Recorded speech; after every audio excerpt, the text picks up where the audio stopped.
আগ্রাতে হোটেলে পৌঁছেই আর সন্ধেবেলাটা নষ্ট করলাম না, বেরিয়ে পড়লাম একটুখানি ওখানকার স্ট্রিট ফুড ট্রাই করতে।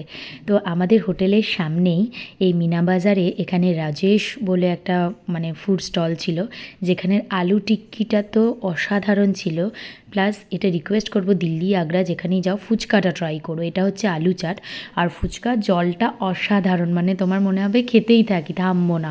তো সত্যি কথা, যদি আমি এই স্ট্রিট ফুডের ট্রিপটা না করতাম, আমি কিন্তু বিশাল লস করতাম।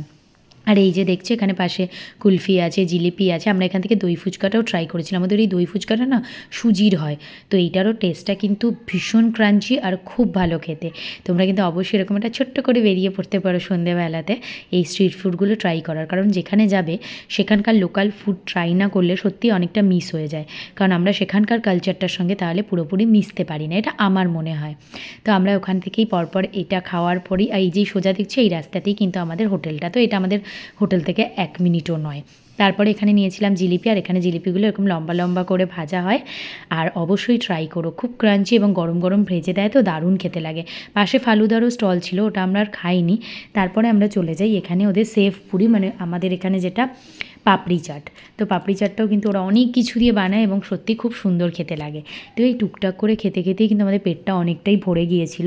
তো রাত্রিবেলা এসে আমরা হোটেলে খুব অল্প পরিমাণেই অর্ডার দিই, জিরা রাইস অ্যান্ড আলু জিরা। এখানে যেহেতু ভেজটাই বেশি, আগের ভ্লগে বলেছি, তো এগুলো খাই। অ্যাকচুয়ালি এত ভালো, বাইরেই আমরা চটপাটাগুলো ট্রাই করেছি না চাটগুলো, তারপরে এমনি পেট ভরেছিল। আর অপেক্ষায় ছিলাম কালকের তাজমহলের।